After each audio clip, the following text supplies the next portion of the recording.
नमस्कार, मैं हूं डॉक्टर धर्मेंद्र आर पाटनी।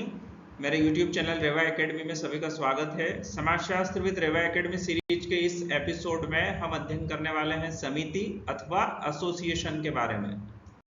आइए सबसे पहले समझते हैं समिति का क्या अर्थ होता है। हम जानते हैं कि मनुष्य से मिलकर ही समाज बना है और समाज में रहने वाले मनुष्य अपनी विभिन्न आवश्यकताओं की पूर्ति पारस्परिक सहयोग से करते हैं। मनुष्य के एकाधिक उद्देश्य होते हैं, अपनी एकाधिक जरूरतें होती हैं।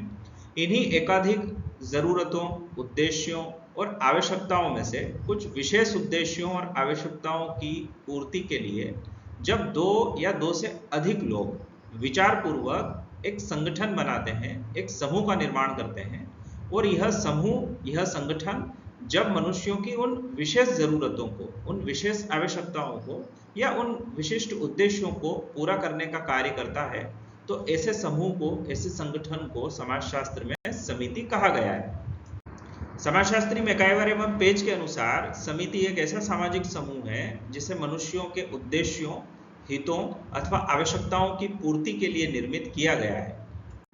मैकाइवर एवं पेज ने अपनी व्याख्या में यह भी स्पष्ट किया है कि समिति समुदाय नहीं है, अपितु समुदाय के अंतर्गत एक निश्चित संगठन है। समाजशास्त्री ऑकबर्न एवं नीमकाफ ने समिति का अर्थ स्पष्ट करते हुए यह बताया है कि समिति वास्तव में एक ऐसा संगठन है जिसे मनुष्यों के विशेष हितों की पूर्ति के लिए बनाया गया है।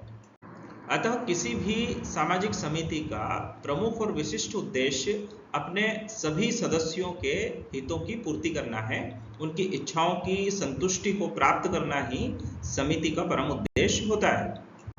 आइए अब बात करते हैं समिति की विशेषताओं के बारे में। समाज में जब भी समिति का गठन होता है तो यह दो या दो से अधिक लोगों से मिलकर ही बनती है। अर्थात समिति लोगों का समूह होती है, लोगों का संगठन होती है, व्यक्तियों का संगठन होती है, जिसमें दो या दो से अधिक व्यक्ति होना आवश्यक है। इसीलिए समिति को एक मूर्त संगठन माना गया है। समाज में जब भी किसी समिति का गठन किया जाता है तो उसके कुछ निश्चित अथवा विशिष्ट उद्देश्य अवश्य होते हैं। वास्तव में मनुष्य अपने उद्देश्यों की पूर्ति के लिए, अपनी आवश्यकताओं को पूरा करने के लिए या फिर अपने सामान्य या विशिष्ट उद्देश्यों की प्राप्ति के लिए ही समिति को गठित करता है। समाज में किसी भी समिति की स्थापना अथवा उसका गठन बाकायदा विचारपूर्वक किया जाता है।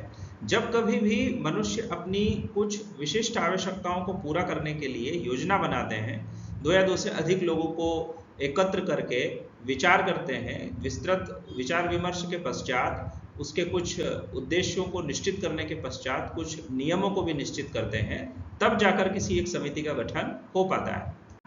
अर्थात विभिन्न चरणों के क्रमबद्ध तरह से पूरा होने के पश्चात ही कोई एक समिति समाज में संगठित हो पाती है। इसलिए यह कहा जा सकता है कि समिति मनुष्यों का एक निश्चित संगठन है जो कि मनुष्यों की आवश्यकताओं की पूर्ति करता है। जैसा कि स्पष्ट हो चुका है, किसी भी समिति की स्थापना अथवा उसका गठन विचारपूर्वक होता है।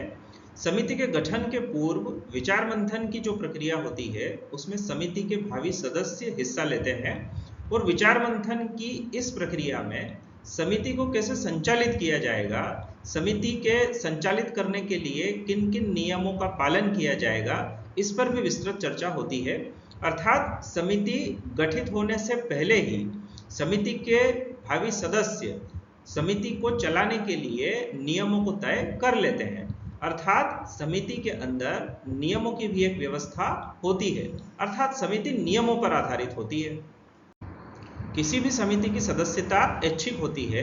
कोई भी मनुष्य, कोई भी समाज का सदस्य अपनी जरूरतों को ध्यान में रखते हुए किसी विशेष प्रकार की समिति की सदस्यता को ग्रहण करता है। किसी भी समिति में सदस्यों की कोई निश्चित संख्या नहीं होती है। समिति के स्वरूप के आधार पर या समिति के उद्देश्य के आधार पर यह तय होता है कि किस समिति में कितने सदस्य होंगे अथवा कितने लोग उस समिति की सदस्यता को ग्रहण करेंगे। लेकिन इतना तय है कि समिति दो से अधिक लोगों के द्वारा ही संगठित की जाती है।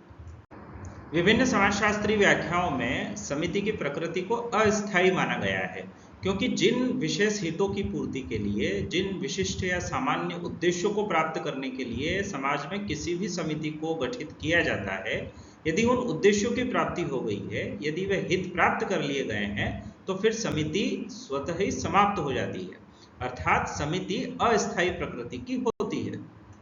समाज के भीतर संगठित समस्त प्रकार की समितियों को समाजशास्त्री व्याख्याओं और संकल्पनाओं के आधार पर द्वितीयक समूह माना गया है।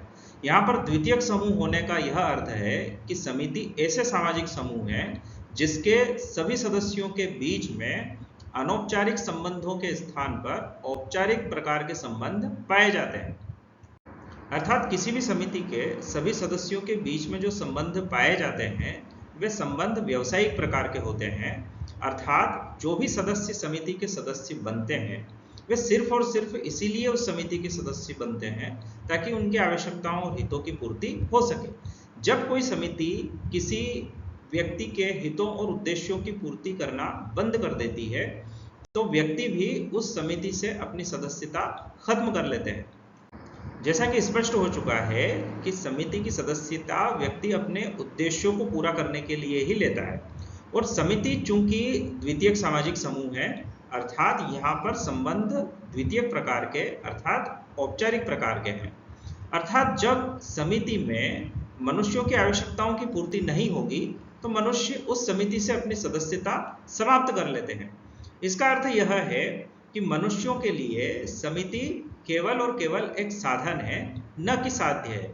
अर्थात संबंधों को निरंतर बनाए रखना यहाँ पर आवश्यक नहीं समझा जाता है। जब आवश्यकता पूर्ति नहीं हो पाती है तो समिति के दूसरे सदस्यों से मनुष्य अपने संबंध समाप्त कर लेता है अथवा समिति से अपनी सदस्यता को समाप्त कर लेता है। आइए अब बात करते हैं समितियों के प्रकार की।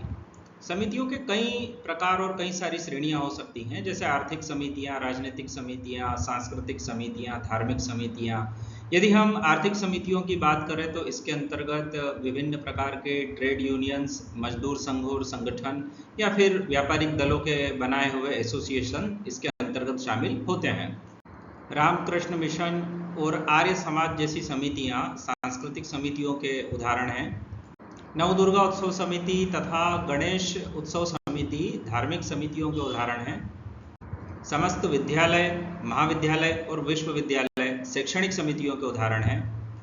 विभिन्न व्यायामशालाएं, क्लब तथा खेलकूद परिषद जैसे संगठन मनोरंजनात्मक समितियों के अच्छे उदाहरण हैं। सभी अनाथालय, सभी वृद्धाश्रम, हरिजन सेवक संघ जैसी संस्थाएं या फिर आदिवासी कल्याण परिषद हो, ये तमाम संगठन सेवा तथा कल्याण से संबंधित समितियों के उदाहरण हैं।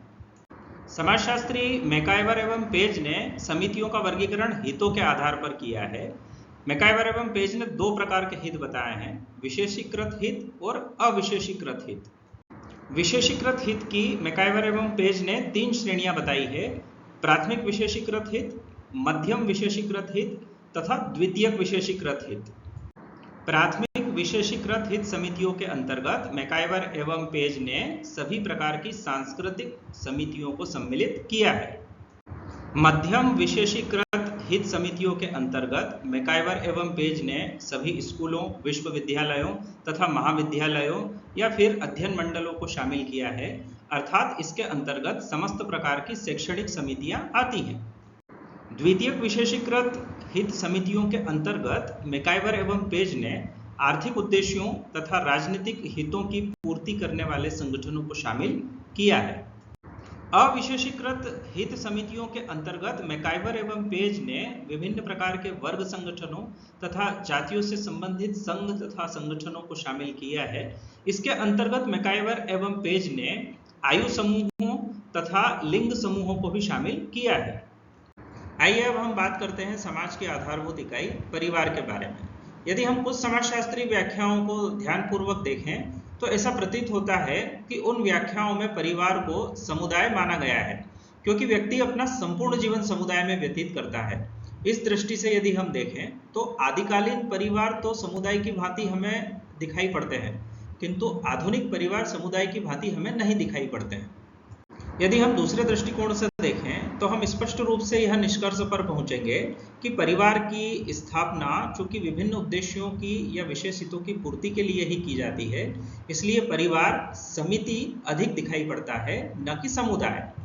यदि हम आधुनिक और नवीन विधानों के संदर्भ में भी परिवार व्यवस्था का मूल्यांकन करें तो यह स्पष्ट रूप से प्रतीत होता है कि परिवार वास्तव में वर्तमान में धीरे धीरे सभी सदस्यों के हितों और आवश्यकताओं की पूर्ति के केंद्र बनते जा रहे हैं। चाहे दहेज निरोधक अधिनियम की बात करें या फिर घरेलू हिंसा अधिनियम की बात करें या फिर वृद्धावस्था में बुजुर्ग जनों के भरण पोषण अधिनियम की बात करें या फिर विवाह विच्छेद से संबंधित अधिनियम की बात करें या फिर उत्तराधिकार से संबंधित अधिनियम की बात करें, इन सारे अधिनियमों में परिवार के सभी सदस्यों को उनकी ज़रूरतों और आवश्यकताओं को पूर्ति करने के ही अधिकार प्रदान किए गए हैं। इस लिहाज से परिवार निश्चित रूप से एक समिति प्रतीत होता है। ठीक इसी प्रकार से राज्य भी स्पष्ट रूप से एक समिति है, क्योंकि राज्य की भी स्थापना लोगों के द्वारा विचारपूर्वक कुछ उद्देश्यों की पूर्ति के लिए की जाती है। जब किसी एक निश्चित भौगोलिक क्षेत्र में रहने वाले लोगों को प्रशासनात्मक उद्देश्यों के लिए, उनके कल्याण के लिए, उनकी विविध आवश्यकताओं की पूर्ति के लिए, उनके विशेष हितों की और सामान्य हितों की पूर्ति के लिए जब उन्हें विशेष प्रकार की नियमावलियों के द्वारा संगठित किया जाता है, तभी राज्य की स्थापना होती है।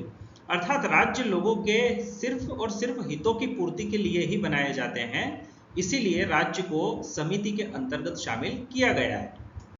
अपने अध्ययन और परीक्षा की तैयारी के लिए बने रहिए मेरे चैनल रेवा एकेडमी के साथ में। आप सभी का समय शुभ हो। बहुत बहुत धन्यवाद।